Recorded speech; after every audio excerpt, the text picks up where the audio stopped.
Hello everyone and welcome to Palestine Broadcast International. I'm Osama Nazal. Today we are going to talk about why normalizing relations between United Arab Emirates, Bahrain and Israel is a political massacre.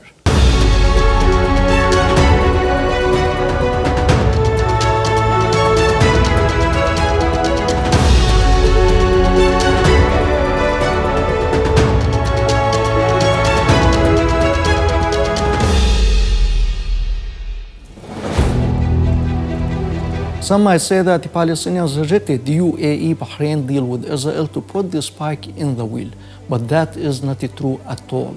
Why? Because the Palestinians offered very painful concessions for peace. They accepted to build their state on 22% of all Palestine, while Israel keeps 78% of the land the Palestinians were exiled from in 1948 when the catastrophe happened against them.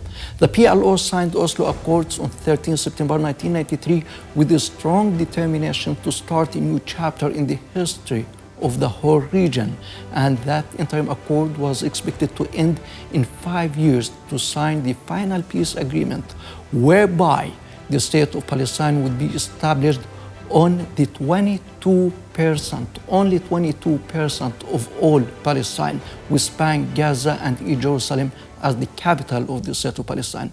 Israel was not serious about peace with Palestinians, and Israeli extremists killed their Prime Minister Yitzhak Rabin at that time. He was killed in November 1995 to hamper peace talks. Israel began to grab more and more Palestinian land for colonial settlement, building mainly in and around Jerusalem, which is the core of the Palestinian cause and a red line for all Muslims and Christians around the world. Israel has now 132 colonial settlements and 113 colonial outposts in the occupied Palestinian territory.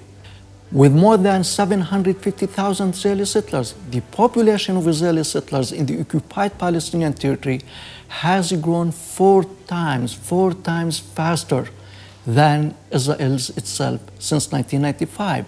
Israel continued its colonial policy of detention, murder, and land confiscation in the occupied Palestinian territory, showing its intention and determination to have its control over Palestine and over all the Palestinian people forever. It went further and built a wall in and around the Palestinian land, 22 kilometers beyond the Green Line, 3.5 kilometers long and 100 meters wide. It turned the occupied Palestinian territory into bantustans or cantons, open and closed at the will of the Israeli soldiers, manning the checkpoints and gates at the entrance of every Palestinian city, village, and refugee camp. A colonial attitude the Palestinians reject, and so the Palestinian leadership chose not to negotiate with Israel without the clear terms of reference, time frame, and international presence in order to bind Israel to any possible agreement. The American administration made the opposite and announced the deal of the century, ending any opportunity for a viable Palestinian state in the land occupied in 1967, allowing Israeli control over 30% of the 22% left for the Palestinians of occupied Palestine.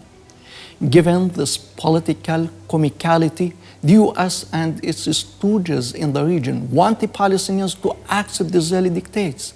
The Palestinians' answer was no for that, and 1,000 no. The reference for peace is the RPS initiative, which calls for no normalization between any Arab state and Israel before the Israeli occupation of the occupied Palestinian territory is ended. We are talking about 22% of historic Palestine only.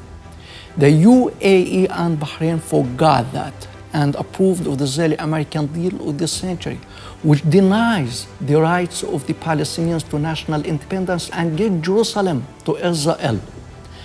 And we all watched how the UAE and Bahraini foreign ministers who signed the deal with Israel did not mention anything about Jerusalem and the rights of the Palestinians, the rights of the Palestinian refugees to return to their land. They knew if they did, they would have angered the White House master. However, We tell all normalizers in the Arab world and everywhere. This week, the Palestinians talked to the streets to condemn the political massacre you committed against them, and at the same time, to mourn the victims of Sabra and Shatila genocidal massacre committed by Israel against the Palestinian refugee camps in Lebanon in 1982.